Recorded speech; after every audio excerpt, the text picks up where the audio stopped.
80 సంవత్సరాలు గడుస్తున్నప్పటికీ ఈ దేశంలో డాక్టర్ బిఆర్ అంబేద్కర్ రచించిన రాజ్యాంగాన్ని అమలు అవుతున్న తరుణంలో బీసీలకు అన్ని పార్టీలు కొన్ని ప్రభుత్వాలు ఉన్నాయి. సంవత్సరాల తర్వాత ఈ దేశంలో జనగణన జరుగుతా ఇలా బీసీ ప్రధానమంత్రిగా ఉన్న మోదీ గారు బీసీల పాలిట వివక్షత చూపించడమే కాకుండా మోసం చేస్తా ఉన్నాడు. కాబట్టి ఆ మోసాన్ని గమనించిన ఈ దేశంలో వచ్చిన బీసీ బిడ్డలందరూ కూడా వేదిక మీదకి వచ్చి వారు చేస్తున్న రాజకీయ కుట్రను ఎండగట్టవలసిన అవసరం ఎంతైనా ఉంది. కాబట్టి మరి పెద్దలు అంతన్న గారు ఆనాడు ఈనాడు స్వాతంత్రం 2 సంవత్సరాల కిందట జ్యోతిరావు ఫూలే గారు ఏ విధంగా అయితే బీసీల యొక్క చైతన్యం గురించి పోరాడిండో ఇలా ఈ ప్రజాస్వామ్య ప్రభుత్వాలు ఈ దేశంలో ఉన్న కేంద్ర ప్రభుత్వం అధికారంలో ఉన్న మోదీకి ఎన్నోసార్లు బీసీల యొక్క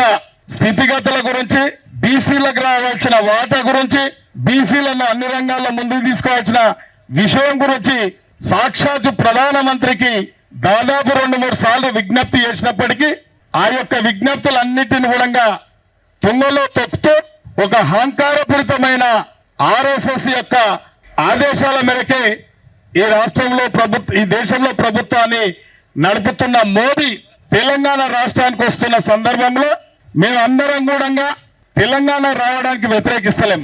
తెలంగాణ అభివృద్ధికి మీరు రావాలి.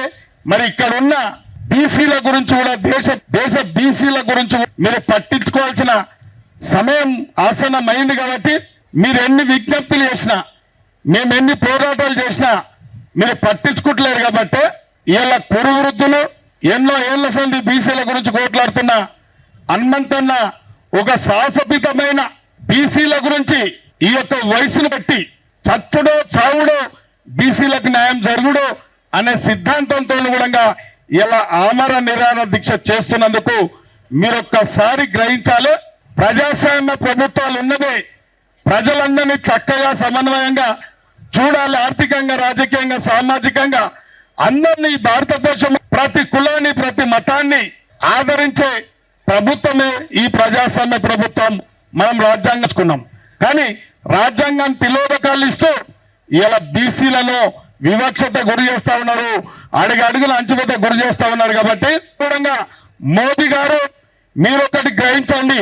గతంలో మీరు బీసీ అని ప్రధానమంత్రిగా అందరూ ఆదరించారు. కానీ నువ్వు బీసీలకు మోసకారి అని తెలిసింది. కాబట్టి మెల్లమెల్లగా నీ గ్రాఫ్ ఈ దేశంలో పడిపోతా ఉంది. నీ సూటు బూటు రాజకీయాలు, నీ అడల రాజకీయాలు, నీ మతతత్వ రాజకీయాలు ఇలా చర్మగీతం పాడతారు. బీసీ బిడ్డలంతా గ్రామ స్థాయి నుంచి దేశ స్థాయి వరకు ఏకమై నీకేదైతే పదవి యామంతో ఇలా ప్రగల్భ రేపు నీకు ఆ పదవి లేకుండా బీసీ నీకు చర్మగీతం పడే సమయం వస్తా ఉంది. కాబట్టి నువ్వు ఇప్పటికైనా ప్రజాస్వామ్య ప్రభుత్వాలలో ఒక నిర్ణయాధికారిగా ఉన్నావు. ఇలా బీసీలకు న్యాయం జరిగే విధంగా ఈ యొక్క జనగణనలో కులగణన చేర్చి ఇలా కాంగ్రెస్ పార్టీ మాజీ అధ్యక్షులు, పార్లమెంట్ లీడరు భారత్ జోడో యాత్ర చేపట్టి ఇలా తామాషా ప్రకారం బీసీలకు న్యాయం చెయ్యాలి.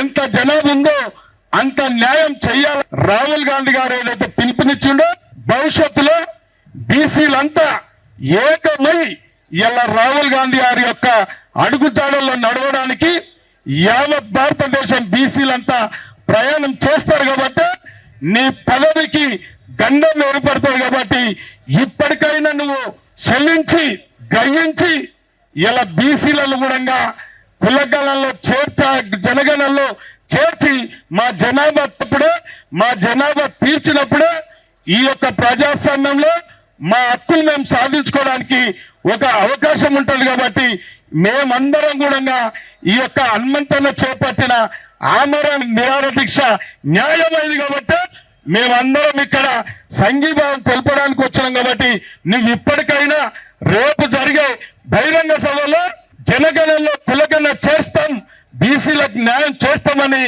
ఒక ప్రకటన చేయాలని చెప్పి మా అందరి యొక్క డిమాండ్ గా మేము పిలుపునిస్తా ఉన్నాం. మరి ఇక్కడికి ఇచ్చేసినటువంటి మా ఠాగూర్ అని ఇప్పుడిప్పుడే వచ్చారు, వారు కూడా వేదిక మీదకి రావాలని కోరుకుంటూ ఎవరి పెద్దలందరికీ ధన్యవాదాలు.